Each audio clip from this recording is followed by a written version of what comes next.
My name is Leslie Thompson. I'm Director of Adult Programs, and I want to thank y'all for coming out tonight for our program. And before I introduce our guest speaker, I first want to acknowledge and pay respect to all the original inhabitants of the land that we're on. And I'd especially like to pay respect to the Wichita and affiliated tribes, which include the Waco, Kachai, Tawakoni, and Tauvea, upon whose historical homeland I am conducting our lecture tonight. And while I recognize that a simple statement is insufficient to support the rights and well-beings of Indigenous peoples, I like to say a land acknowledgement to act as a reminder to continue to educate myself and others on the past and present histories of Native communities, both in North Texas and beyond, like those represented in our collection. Now, last month, the museum opened a new exhibit called Night and Day, Frederic Remington's Final Decade. And the exhibit really explores, of course, the last 10 years of Remington's life when he was loosening up his brushwork and changing his color palette. And tonight's lecture will consider Remington's reinvention of himself as a fine art painter during what turned out to be the last decade of his life. And pondering why this transformation was important to him, how he attempted to achieve it, how art critics responded to his late paintings. All of these questions, as well as early 20th century context in which Remington was working, will be discussed tonight. Now, our guest speaker is Dr. Mark Thistlethwaite, who is Emeritus Professor of Art History at TCU, where he taught for 43 years as the Kay and Velma Kimball Chair in Art History. He earned degrees in art history from the University of California at Santa Barbara and University of Pennsylvania, and his scholarly work and teachings focus on art of the United States from colonial to contemporary, as well as on public art and the history of graphic design. Dr. Thistlethwaite chaired the City of Fort Worth's Art Commission for several years.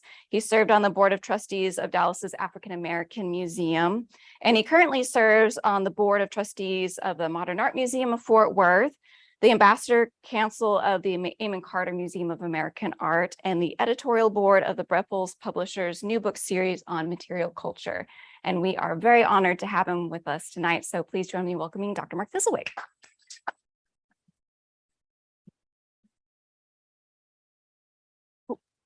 Thanks. It's always a pleasure to be here and wear a microphone. The other side. Oh, I can't do it on this. Wait. Oh, the other side. You're right. Yeah. We're new to this.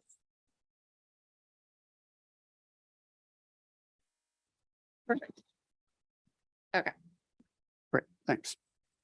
It's a pleasure to be here. I'm real excited to talk about the exhibition. It's always a little strange to be talking about an exhibition that's like 10 feet away from you.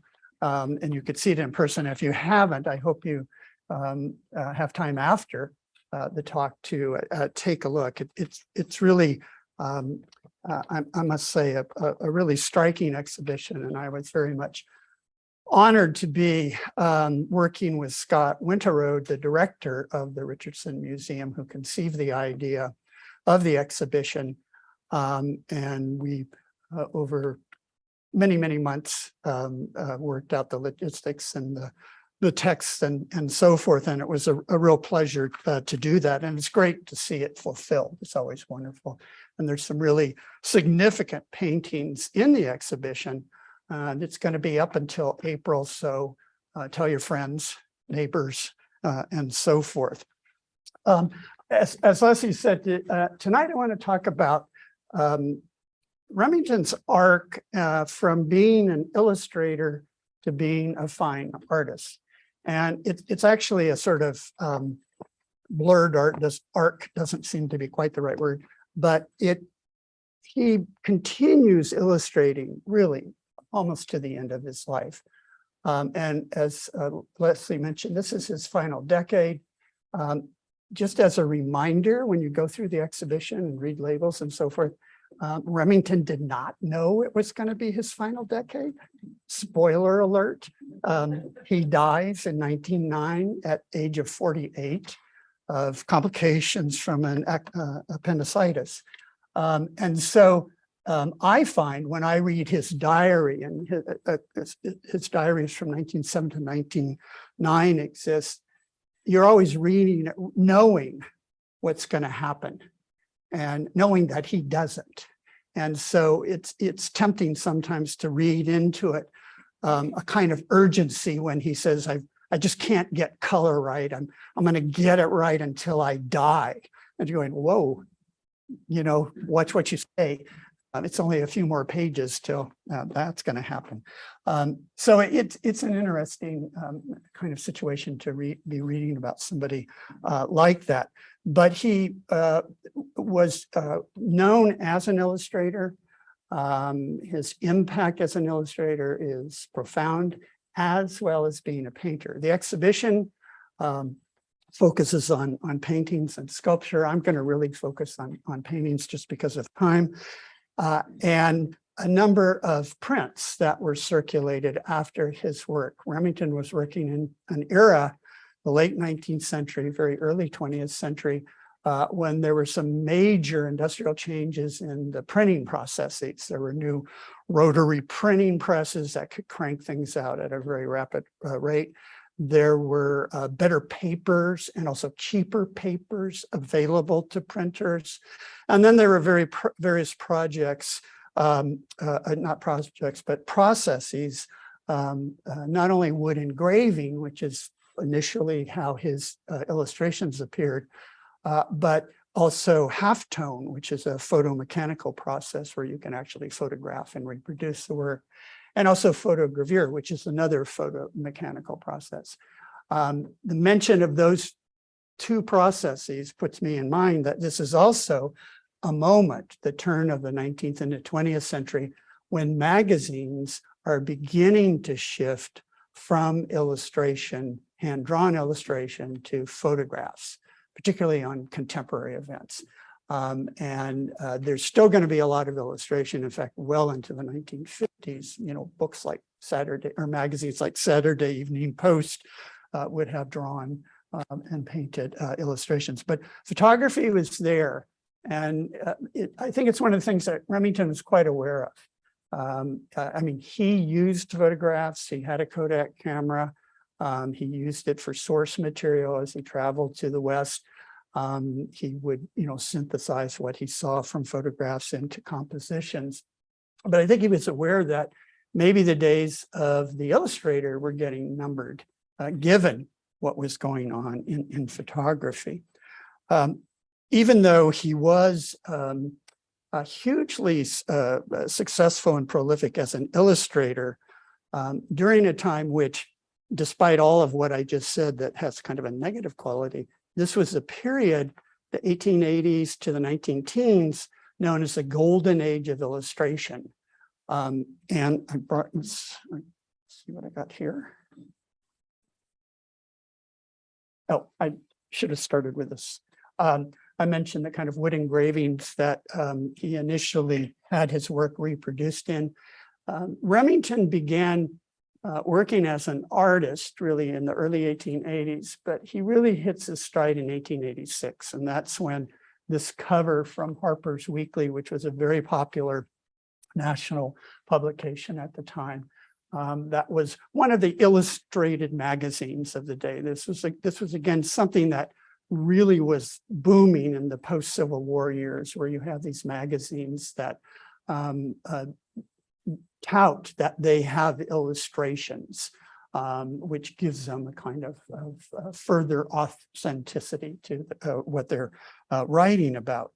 And on the right-hand side is the Buffalo Runners, this great painting that's in the Richardson. And again, this was just to show the kind of arc from being an engraver, where you're working in a much different manner. You're working, in a kind of very controlled way, and then it's reproduced to a painting where, in a way, you have a much greater sense of freedom. But I was saying he was working during this golden age of illustration, and I brought in just a couple of other examples. There's a painting, a black and white painting that Remington did that would then be given to the publisher, who would then either do a wood engraving, or by this time they were doing halftone illustrations, photomechanical reproductions. He would work in black and white because that's what the magazines were printing. There was some color, but not all that much. That does begin to come in. Again, there are all sorts of changes in the process of lithography, new inks being perfected. And it's a very exciting time, actually, in terms of visual culture and the techniques that are becoming available to artists. Below is a work by Charles Dana Gibson. Maybe many of you are familiar with the Gibson girl, who is this popular figure that appeared in Gibson's drawings. This very healthy, all-American, very smart-looking young woman. Here you find actually 3 of the Gibson girls. And it's really hard to see what's going on here. It's called The Weaker Sex. And what they're doing, one of them is looking through a magnifying glass with like a needle, and it's a little man on his hands and knees, sort of praying. He's about to become a butterfly in a museum, basically. And the ironic title is The Weaker Sex. And on this lower side, you see a work by Howard Pyle, who was one of the major illustrators of the period. This is a work from 1894. And in fact, this is a work that Pyle gave to Remington. Remington was friendly with a number of major illustrators, including Charles Dana Gibson. He had a couple of Gibsons in his collection. He mentions Gibson in his diary. They were part of a men's club. There were a lot of these men's organizations in New York. Just as a reminder, Remington lived in New York. He was born in New York, and he made lots of trips west, but he really was an Easterner, born and bred. Pyle was making a little bit older than Remington and making a name for himself, and their correspondence between the two, mutual admiration. And at one point, they apparently suggested an exchange, and Remington had read an article that this had been an illustration for. Pirates used to do that to their captains now and then. And it was in black and white, and Remington, the actual painting, as well as the reproduction. And Pyle gave Remington the painting, and Remington was over the moon. He just thought it was so good. And he wrote back that he said to Pyle, who lived in Wilmington, Delaware, he said, "A cowpuncher will be galloping his way to Wilmington in the near future." And in fact, he painted the cowpuncher that's in, thank you, in the Richardson collection. And in fact, it's in the lower left, it says, "To my friend Howard." And then at the top, there were a number of important women artists as well. Illustration was a field that women, in a way, had much more access to than the fine arts. Jessie Wilcox Smith, who was notable for her posters and illustrations. And now you see one in color from 1905. Now, being an illustrator at this time, even a very talented one, did not carry the fine artist status that was associated with being a painter. And Pyle, for example, would encourage some of his students, to not become painters because they didn't have the imagination for it, or go into another field. And so there was this sense that there was a difference between the two. Generally speaking, an illustration relays a story determined by an accompanying text that has a real tight image-text relationship. While painting, and again, these are generalizations, painting required more of the imagination, it was thought. It was more about thinking rather than particularly, tight hand skills. And while illustrations were typically small images, often executed in black and white, paintings could explore the nuances of light and color and brushwork at a much larger scale. And since illustrations were reproduced in widely circulating magazines and books, they lacked the paintings singularity and sense of aura, we might say. To oversimplify, illustrations occupied and enhanced printed matter, while paintings in gilded frames commanded galleries and collections. So Remington wanted to be a painter. He wanted to be taken seriously as a painter. He was excelling as an illustrator, and he's in a kind of bind in a sense, because he's very successful with his drawings. He's making money. His diaries indicate he's very concerned about making money. He lives a rather luxurious upper middle class life. And he is showing paintings. He begins showing paintings in 1887, just after the first Harper's cover that we saw. And he's doing sort of well in the 1880s, very early 90s. He's winning prizes for his exhibition and so on. I brought this work in because it's a little bit later now, moving into the early 20th century, but it shows one of his great subjects, the cowboy. And Remington and the exhibition makes a point of indicating this. Remington is working with imagery between the two media. He's doing cowboys and illustrations, he's doing cowboys and paintings. He sometimes uses motifs from earlier illustrations to show up and manipulate them for a later painting. But he's also working at a time when there's this very prevalent awareness that the Old West is passing, and that this is now a kind of older subject. And Remington's aware of this. He at one point, I think it's in 1902, he writes to a friend that he realized he's working on, he says, an ancient period, old history. It's the Old West now. By the standards of the US Census of 1890, enough people populated the land across the country that it wasn't appropriate to talk of a frontier anymore. The frontier was closed in essence. And people were very much aware of that. And part of it was a kind of excitement about the progress that was taking place. Part of it was a nostalgia for something that had been, and something that in the hands of Remington had really become mythic, had really become the image of the West. And we have Remington to thank for much of that image. He really kind of set the agenda.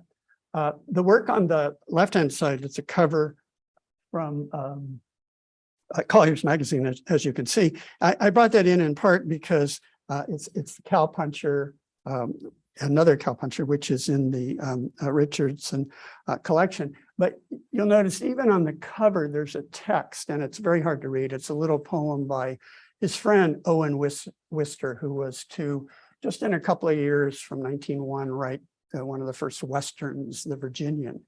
And he worked with Wister quite a bit in the 1890s and early century. But the poem starts out, I'm just reading the first line: "No more he rides yon waif of might." It's kind of an elegy to the cowboy. No more he rides. And so, this is something that is beginning to permeate the sort of climate of cultural climate of the day. The cowboy on the right, this is really washed out. I don't know what happened to this slide. I'm glad no one from the Carters here. I would not hear the end of it. It looked great on my computer. This appeared as a color reproduction in Scribner's magazine in October of 1902 as one of the illustrations for a pictorial essay by Remington. Remington was a prolific writer. He was a prolific person. Over 3,000 paintings and drawings and 22 bronzes and hundreds, well, over 100 articles and essays. He was had a lot of energy. People referred to him as a dynamo, and they basically said every time Remington entered a room, it sucked all the air out. And he also occupied a great acreage of the room at any one time as well, which people commented on. But this was from an article he called Western Types. And this was also the year that he painted this, 1902. He had written to his friend Howard Pyle. He said, he quote, Remington said, he was gradually working out of illustration and trying to paint more. So again, with all these changes taking place in illustration, and even though it's a golden age, he's thinking that he needs to paint more, and he wants to paint more, again, partly for the prestige. And this is where he also acknowledged that his subject matter was getting to be old fashioned. And in fact, he wrote in the text that accompanied the cowboy, he wrote a comment about how the cowboy was, quote, no longer strange and becoming conventional. So again, it's in a way that's his nod to the passing of the cowboy era, that this is something that is now old. In 1903, in a newspaper interview that, as far as I can tell, ran mainly in Western newspapers in Texas and Arizona, Remington declared bluntly that cowboy is as dead as the dodo. And that got picked up by eventually others, newspapers. He had an even more melancholic assessment in a letter he wrote 2 years earlier in 1900 to his wife, Eva, after he had made a trip to Colorado and New Mexico. In the letter, he said, "Shall never come west again. It's all bricks, brick buildings, derby hats, and blue overalls. It spoils my illusions, and they are my capital."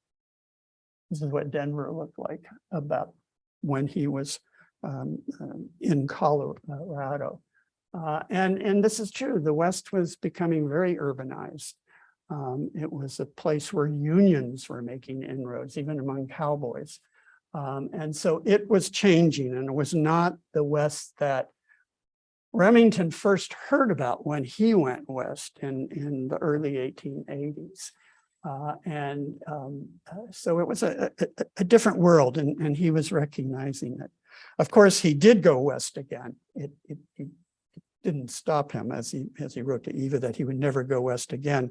But he came back several times to that notion, it spoils my illusions, which is an interesting statement, because we think of Remington as somebody who's very factual, and he goes to the West, he travels with the military, he meets Native Americans, he's all over. He makes 16, I think, different trips, and he's making sketches, oil sketches, pencil drawings, and so forth. He's collecting artifacts. He's interviewing people who have lived there and everything. And that idea that he uses the word illusion, as though it's something beyond reality, that it takes on a myth. And again, he himself is contributing to that myth. And in fact, for him to make that statement, not going west again, spoils my illusion, it's really quite stunning. Coming from the artist who arguably, more than any other American artist, fixed and perpetuated the visual image of the cowboy and the passing of the West in the popular imagination. Two works that are in the exhibition and in the collection of the Sid Richardson. I brought these in just to kind of exemplify some work from his last decade, and to talk more about, in his constructing his illusions, as he calls them, of the West, Remington synthesized and edited what he had heard, what he had read, what he had observed, experienced, sketched, photographed, remembered, and desired.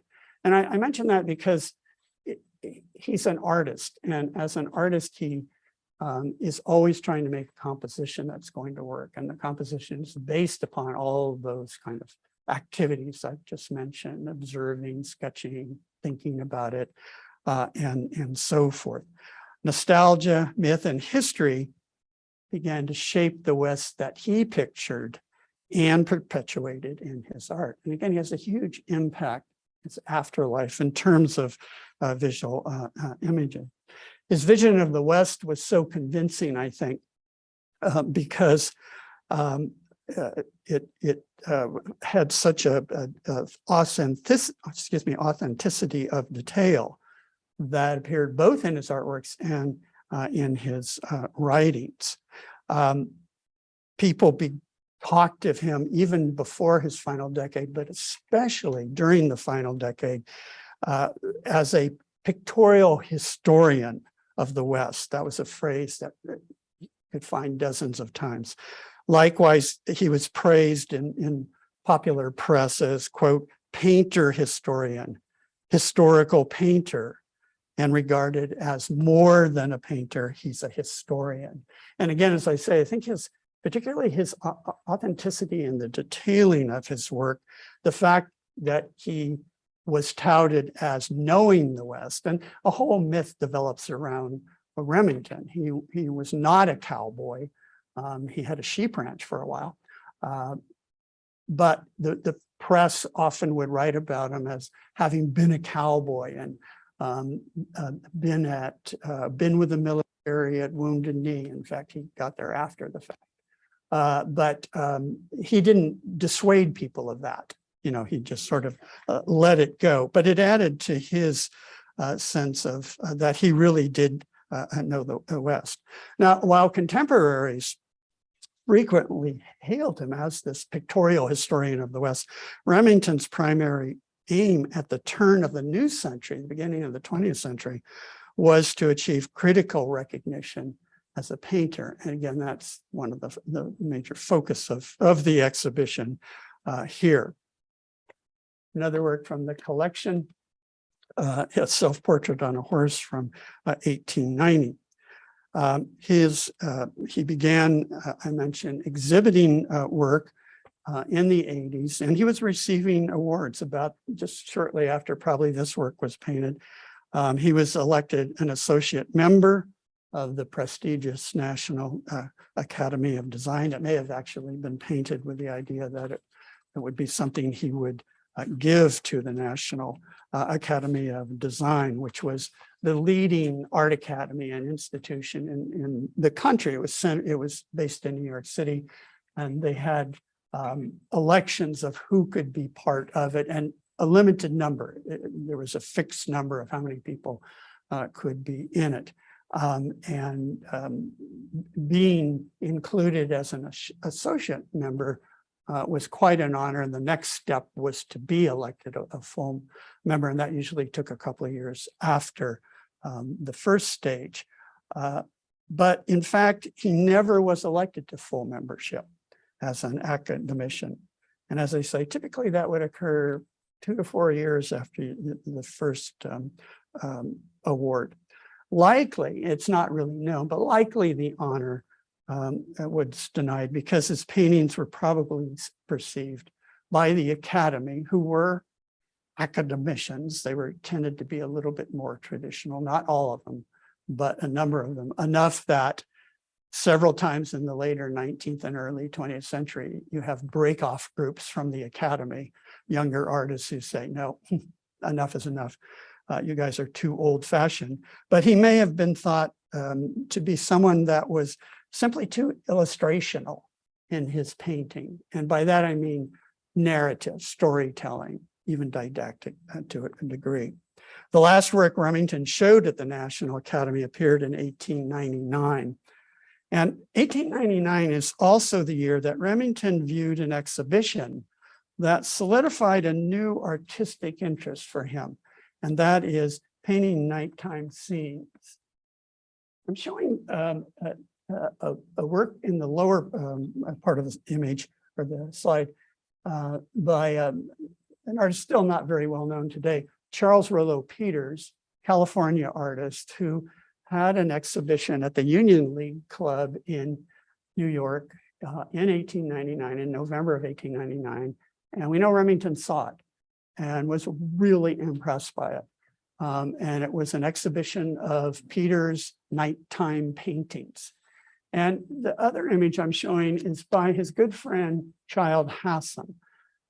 Hassam began his career as an illustrator, and they were friends, they were club members, they really critiqued each other's work and so forth.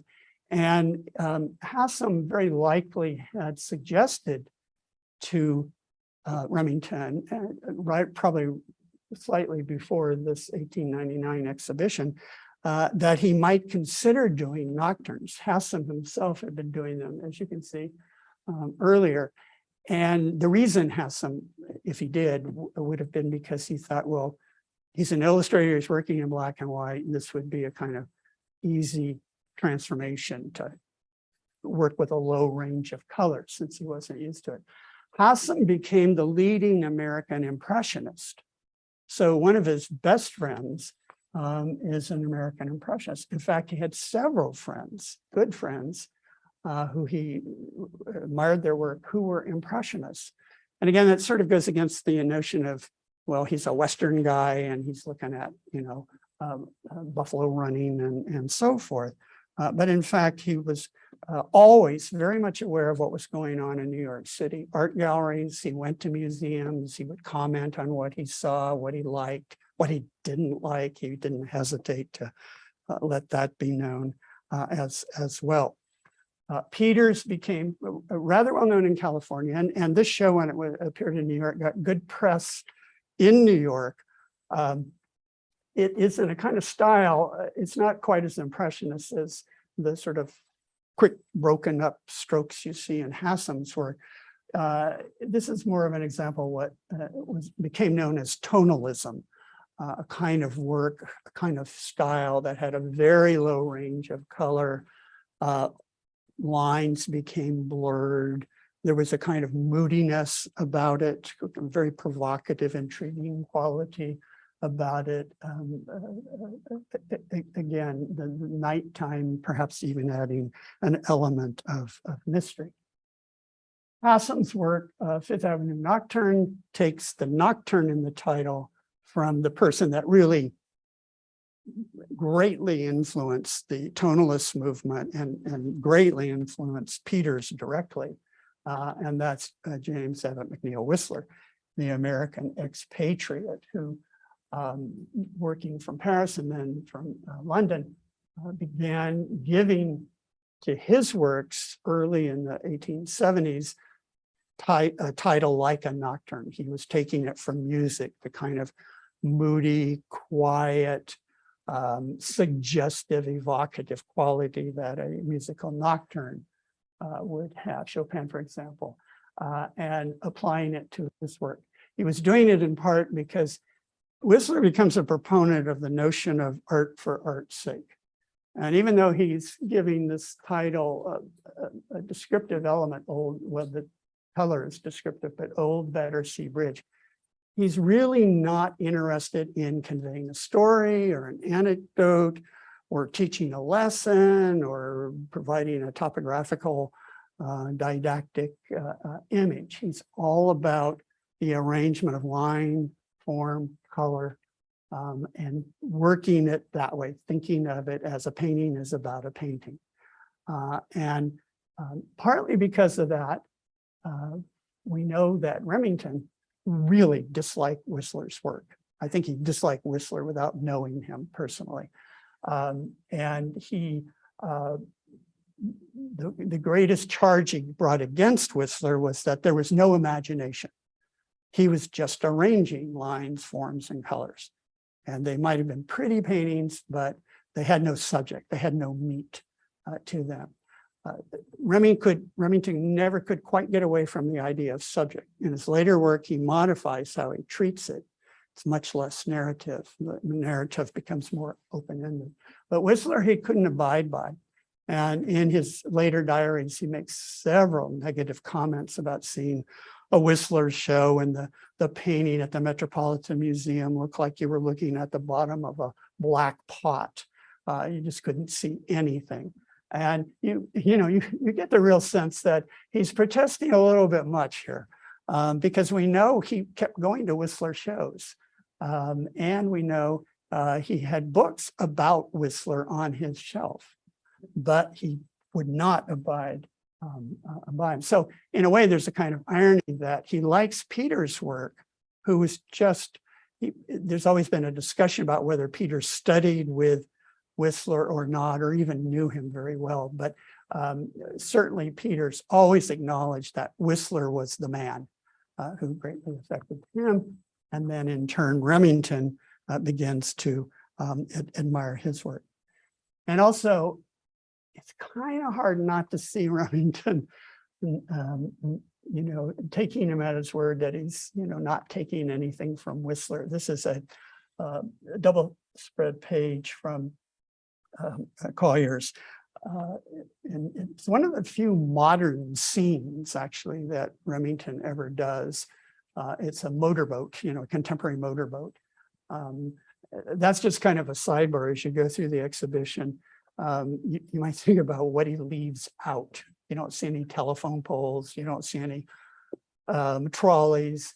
You don't see any phones. In fact, until 2 days ago, I had never seen a phone in a Remington illustration or painting, and I came across one in a book that he illustrated in 1895 for General Miles, who he had known from the West. And these were Miles's reminiscence about being in the West. And one of the illustrations that Remington did for the book shows a Native American with a kind of crank phone on the wall at the reservation making a call. The title, of course, is The Whispering Spirit. And, so it's immediately put into the kind of other and exotic and so forth. But you don't find modern things. Remington, he says it's an ancient period. That's what I'm dealing with. Here he kind of tips his hand towards Whistler, whether he likes it or not. Although he did, I must say, and maybe he realized it was too Whistlerian in character, because this is a painting he burned in 1908. He, in fact, in 1907, 1908, had a couple of burnings of his paintings, and almost 100 paintings between the two events were destroyed, which is again, it's a kind of signal that in this first decade, or final decade for him, first decade of the century, he's really concerned about his reputation. He really wants to become taken as a serious, fine artist, not just an illustrator. And so he's not going to let work get out there that he doesn't think should. And Scott and I were talking the other day about how we've kind of foiled him because we're showing images because Collier's did reproductions of several works that were later destroyed. So actually we know what they look like, even though Remington was burning them up and, cremating them and thought they would never be seen again. You can see the impact that exhibition of Peter's work had on Remington. One of his first nocturnes, he really begins painting nighttime scenes, what he called moonlights. And again, he never called them a nocturne because Whistler called them nocturnes. So they were moonlights, but he begins those in the early, right at the turn of the century. And it becomes one of the major ways that he is trying to establish himself as a serious painter and also a kind of modern painter without being too modern. The subject matter certainly isn't. And as he's calling it the old stagecoach, a lot of his works begin to use the word old or last in the titles. But he is I lost my train of thought. I was going to say something more about the stage. But anyway, you can see the connection between the two. And it does, I know I was going to say that the Nocturnes play a really important role in helping to establish his reputation as a painter. It really works, actually. He succeeds in doing it. And he really works at it. His diaries are full of him going out at night. He had an island retreat in the St. Lawrence River off the coast of New York and Canada.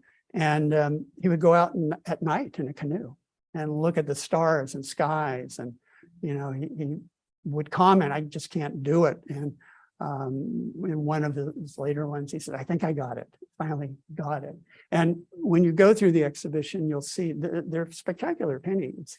And they most of them have this kind of blue-green that almost has a kind of eerie quality to it. It's very luminescent, so it's really quite striking.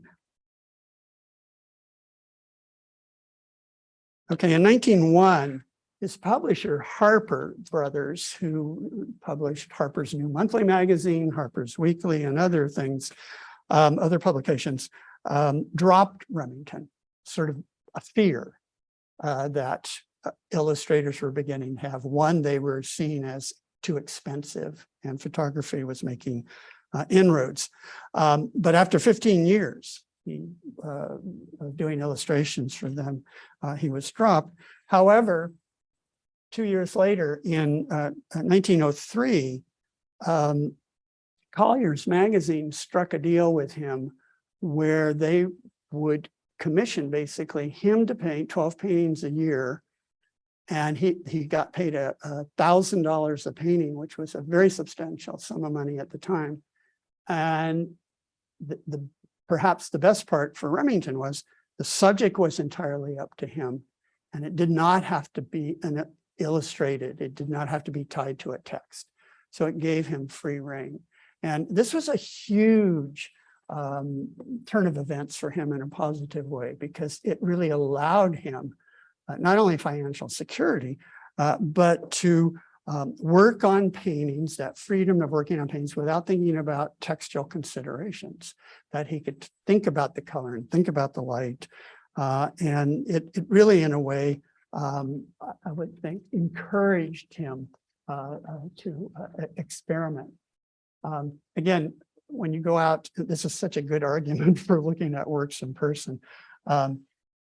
You'll see this isn't quite what it looks like, but even in this image, you can see where he's, starting to get very brushy. He makes the comment in his diary, no more hard lines. That's old art.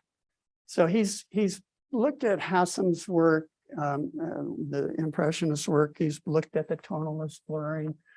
He's beginning to absorb all of that and to take it in. This 1903. In 1905, another good thing happens where a very important gallery in New York, Knoedler's, offers him an annual exhibition. And so from 1905 until his death in 1909, he dies just 2 weeks after the last 1909 exhibition. He has a chance to show his work. And he began showing not only the Western work, but a number of landscapes, particularly of New York and Canada, little small works, which are really quite wonderful. And he's becoming known as a landscape artist because of those paintings. But this is still his bread and butter. And he talks about that. He said, cowboy is capital. It's going to keep the speedboat afloat. And so he's going to keep doing it. But he does have this kind of conflict. Illustration, painting, how much story, how much subject, how much in painting, how much art, how much color. He has a hard time with color. He keeps working on it. He thinks he finally gets it. And he makes a comment, though, as late as 1905, he says to a friend of his, wrote to a friend, I've been trying to get color in my things and still don't get it. Why? Can't I get it? The only reason is that I've worked too long in black and white. I know fine color when I see it, but I don't get it, and it's maddening. And this is where he said, I'm going to get it if only I live long enough. Well, he does get it. He begins to get praise for his work about 1907, and particularly he starts in the annual exhibitions and other shows.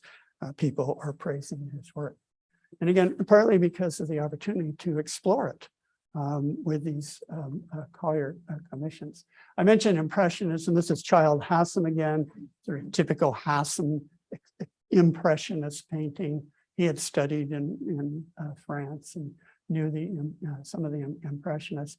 And Remington begins to pick up some of that palette, but what you don't see in the slides, and again, what's great about the show is you can, keeping 18 inches or more from the painting, you can look closely and you can see all sorts of strokes and brushworks and how it's not a single color. He's using the kind of bluish shadows that the Impressionists use and so forth. So he's moving into being a coloristic painter and in a way a more modern painter by adopting Impressionism. He kind of belittled Impressionism. He made the flip comment that he had two elderly aunts in New Rochelle, New York, who could knit better paintings than the Impressionists could paint. And this is at a time when Child Hassam is a really good friend of his, and like 4 or 5 other leading American Impressionist artists. Again, this was just to show you, even in these images, you get some stuff. This one is really quite spectacular in the galleries to look at this brushwork. And again, when you're looking at brushwork, you're not looking at the story and you're looking at the painting. And that's, he wants that story, but he wants it to be a painting, sort of first and foremost. And he experiments. This one's really amazing, I think. This was from Collier's. Probably too amazing even for Remington. He burned it. But it's almost an abstract painting. And it's just really wonderful the way he, I thought he got the pointer. Then the blanket that's in the foreground picks up the colors in the back, in the background. Yeah. But he just flattens it out. Although there's, even in this print, you can tell that there's a lot of brushwork going on there. And then drifting in the, before the storm. Take a look at this painting. It's again a work he burned, so he didn't like it. And it, you might, when you look at something like this, you might say, well, why would he burn it? Looks pretty good. And you might look around in the galleries and see how it compares to other works, and what is it about this work that might have led him to get rid of it, whereas the ones that are hanging right next to it, he didn't. What's the difference between the two? And you might be able to pick up on, some ideas about that. In 1907, Remington wrote that he saw some problems developing with new editors at Collier's. He had been working with them since 1903. And a new art editor, Will Bradley, who was an exponent, really promoted Art Nouveau design, did not particularly care for stagecoaches and Indians, Native Americans, and cavalry. And so, in fact, Remington at the very end of 1908 was given his pink slip and told no more. In his diary in 1909, he writes, well, I got to get a job now, or I got to get a salary somehow. He's also moving into a splendid new house, so the timing wasn't real great. But again, it was a mark of the time. The magazine was shifting. This is what he, just by way of comparison, a 1908 cover he does from May 2nd.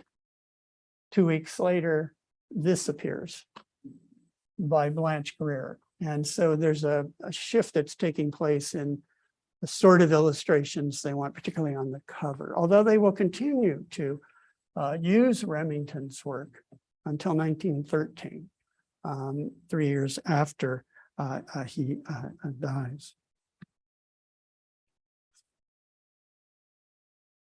So again, do take the opportunity, if you haven't already, look at this exhibition, and I think you'll be sort of amazed, particularly when you look at the first couple of paintings as you enter, and then look at the later ones and how his brushwork changes and how he gives such a kind of vitality, which he's always been about action, but now it's also about the action of the paint, not just the form.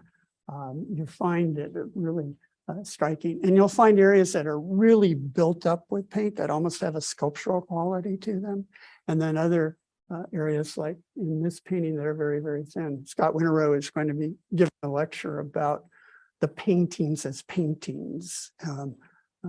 What's the date of that? Plug it. December 4th. So might go on the website and look for that. I wanted to end with a quotation, which I always tell students they shouldn't end with a quotation. But since I'm not a student anymore, a art critic wrote right towards the end of Remington's life, he has grown to think through his paint so freely and fluently that in some of his most recent work, he seems to have used his medium unconsciously, as a great musician does his piano and score. So he did achieve his goal of recognition as a fine artist at the very last moment. Thank you for your attention.